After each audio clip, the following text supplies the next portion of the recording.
বাস্তব সংখ্যার second part. এখন দেখো, দুটি সংখ্যার গুণফল 128 এবং ভাগফল 2 হলে বড় সংখ্যাটি কত? এরকম অঙ্ক বললে বড় সংখ্যাটা বের করতে হলে প্রথমে রুট দেবে, দিয়ে রুটের ভিতরে 128 গণিত 2, তাহলে কত হচ্ছে 256। 256 বর্গমূল কত হবে? 16 গণিত 16, তাহলে দুটো 16 থেকে বের করবো একটা 16। এবার যদি এরকমই ছোট সংখ্যা বের করতে দিত, তাহলে ছোট সংখ্যা বলে রুটের ভিতরে 128 ভাজিত 2 সমান 64। তাহলে 64 কার বর্গমূল? 8-এর। তাহলে এই অঙ্কটা হয়ে গেল। দেখো তারপরে কি বলেছে, 561 মৌলিক উৎপাদকগুলি যোগ করতে। তাহলে এরকম যদি উৎপাদকগুলি প্রথমে বলে, তাহলে উৎপাদক প্রথমে ভেঙে নেবো ফার্স্টে। দেখো শেষে যদি 1 থাকে, তাহলে ওটাকে 3 দিয়ে দেখবে, নয় 7 দিয়ে দেখবে, নয় 9 দিয়ে দেখবে।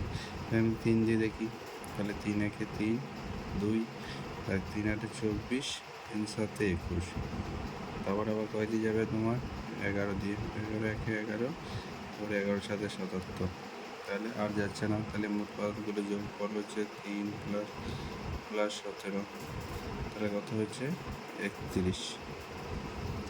আবার বলেছে 304 দ্বারা গঠিত 3 অঙ্ক বিশিষ্ট সংখ্যাগুলির যোগফল কত?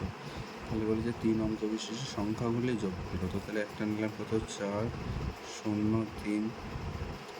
একবার নেবো কত? 4 3 0। তারপর নেবো একবার কত? 3 4 0, 3 0 4।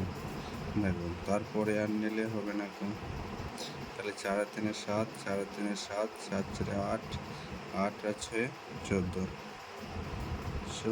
আর 37 এর একক স্থানীয় অঙ্ক কত? তাহলে এখানে যখন বলবো একক স্থানীয় অঙ্ক বের করতে, তাহলে পাওয়ারে যেটা থাকবে সেটাকে 4 দিয়ে ভাগ করবে। 4 8 32, 1 7, 4 4 16, যে ভাগশেষ থাকছে কত? 1। এই একটাই করবে কি, এই 337-এর পাওয়ারে 1 দিয়ে দেবে। তাহলে কি একক বলেছে, এককের যেটা একক দশক শতক, তাহলে একক মানে শুধু বলেছে 7-এর টু পাওয়ার 1 মানে কত হচ্ছে 7। তাহলে এখানে একক স্থানীয় অঙ্কর উত্তর কত বেরোলো? 7। এরকমই দেখো 264 প্লাস 264 103 এর একক স্থানীয় অঙ্কটি কত? তাহলে এখানে যেহেতু যোগ চিহ্ন হয়েছে, তাহলে এরকম করে আবার করে নেবো। 102-কে যদি 4 দিয়ে ভাগ করা হয়, 4 দুগুণে 8, 2 2 4, 5 20, তাহলে ভাগশেষ কত থাকে? 2। তাহলে এখানে প্রথমে 264 এককের স্থানীয় অঙ্ক কত? 4। তাহলে 4-এর স্কোয়ার করে দিলাম। আবার এদিকে 264 এখানে 3 থাকছে, তাহলে ভাগশেষ কত থাকবে? এখানে 3 থাকবে। তাহলে 4-এর 3 করে দিলাম। তাহলে 4-এর স্কোয়ার কত? 16, আর 4-এর কিউব 64। তাহলে 64 আর 16 যোগ করলে কত হচ্ছে? 80। তাহলে এখানে একক স্থানীয় অঙ্কটা কত হচ্ছে? একক স্থানীয় অঙ্কটা হচ্ছে 0, মানে 1। 2-এর স্কোয়ার মানে হচ্ছে 4, 3-এর কিউব আছে মানে হচ্ছে 27, মানে শুধু 7 লিখলাম।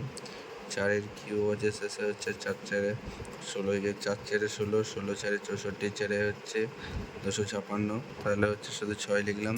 5-এর মাথায় যাই থাকবে 5, আর 6-এর মাথায় যাই থাকবে 6 লিখে দেবো। তাহলে 1 4 5, 5-এর সাথে 12, 12 6 18, 18 5 23, 6 29।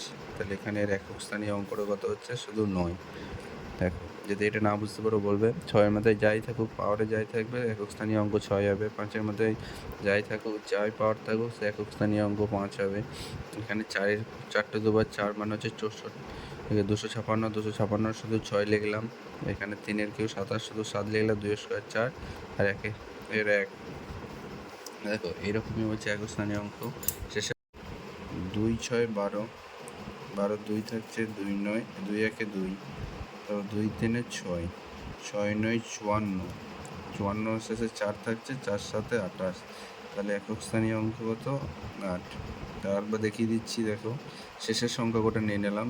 2 6 1 3 9 7, শেষেরগুলো শুধু নিয়ে নিলাম। 2 6 12, 12 1 12, 12 3 36, তারপর 36 এলো এই দিকটা, ইন্টু 9 ইন্টু 7, তো 6×9 = 54, 7 আর 4 7 28, তাহলে শুধু একক স্থানীয় অঙ্ক কত 8 এলো। দেখো বুঝতে পারলে নাকি? তারপরে দেখো এখানে আছে যে 5 + x = 7 হলে > 3x + 9 হলে x এর সর্বোচ্চ মান কত। তাহলে এটা লিখবো কি 5x + 7 + 3x + 9। তাহলে এটা কি হচ্ছে 5x - 3x, 3xটাই দিয়ে চলে এলো, মাইনাস হয়ে গেল, এটা 9 - 7। তাহলে কি 5 থেকে 3 বাদ দিলে কত হচ্ছে 2x। তাহলে 9 থেকে 7 বাদ দিলে 2, x এর মান কত হচ্ছে, তাহলে 2/2 সমান হচ্ছে 1। দেখো 7 > 2x - 3 > 17 এবং x একটি পূর্ণবর্গ সংখ্যা হলে x এর মান কত। তাহলে অঙ্কটা ফার্স্টে লিখলাম 2x - 3 17। তাহলে কি হচ্ছে 3টাকে একবার এই দিকে নিয়ে এলাম, আবার 3টাকে একবার মাইনাস হচ্ছে এইদিকে এলে প্লাস হয়ে গেল, আর ওইদিকে মাইনাস ছিল প্লাস হয়ে যাবে। তাহলে 7 আর 3 10, 2x, 17 আর 3 20।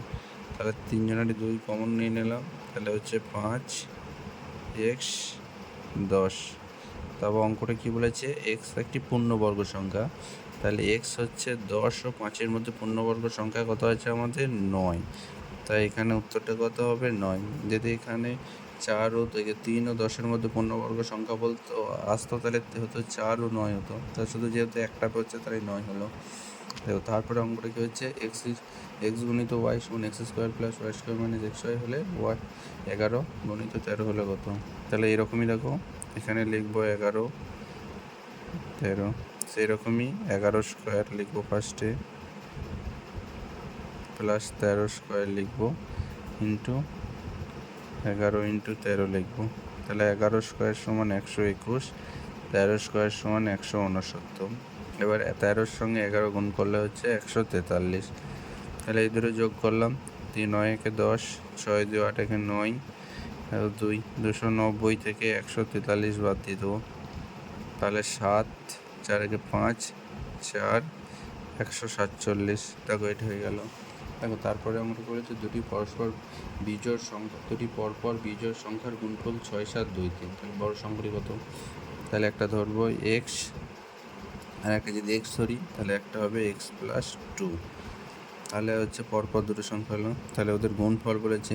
তাহলে x × x + 2 = 6 7 2 3। তাহলে x² + 2x = 6 7 2 3। তাহলে x² + 2x - 6 7 2 3 = 0। তাহলে দেখো এইটা যখন ভেঙে তোমাকে 2 নিয়ে আসতে হবে, তাহলে মিডিল টার্ম করতে হবে। তাহলে উৎপাদকের ভেঙে নিলে দেখো x² + 83x - 81x - 6 7 2 3 = 0। এটা উৎপাদকে তোমরা অন্য জায়গায় ভেঙে নেবে, দেখবে 83 আর 81 আসবে। তাহলে x কমন নিলাম, x + 83, আবার এখান থেকে কমন নিলাম -81 x + 83 = 0। তাহলে একবার হচ্ছে কি x + 83, আর একটা কি আসছে x - 81। তাহলে একবার x - 81 = 0, তাহলে x সমান হচ্ছে 81। আবার এখানে x + 83 = 0 করলে x নেগেটিভ চলে আসছে, সেই জন্য এটা হবে না, শুধু এটা আসবে। তাহলে একটা সংখ্যা কত বেরোলো, x সমান 81 বেরোলো। আর বড় সংখ্যাটা চেয়েছে, তাহলে বড় সংখ্যাটি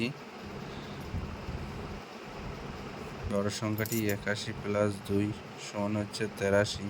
আর যদি ছোট সংখ্যাটি বলতো তাহলে ছোট সংখ্যাটি হচ্ছে 81।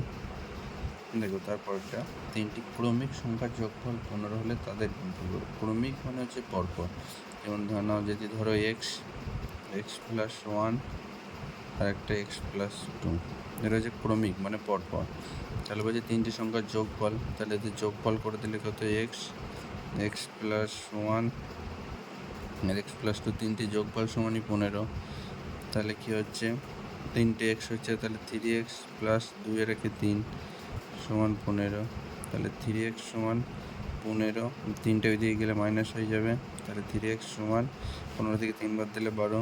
তাহলে x সমান কত হচ্ছে 12/3 = x = 4। তাহলে সংখ্যা তিনটি কী কী হলো? 4, 5 আর 6। তাহলে এদের গুণফল হচ্ছে 4 গুণিত 5 গুণিত 6 সমান 120। তাহলে তাদের গুণফল কত হলো? 120। বাস এইটুকুনি আজকে।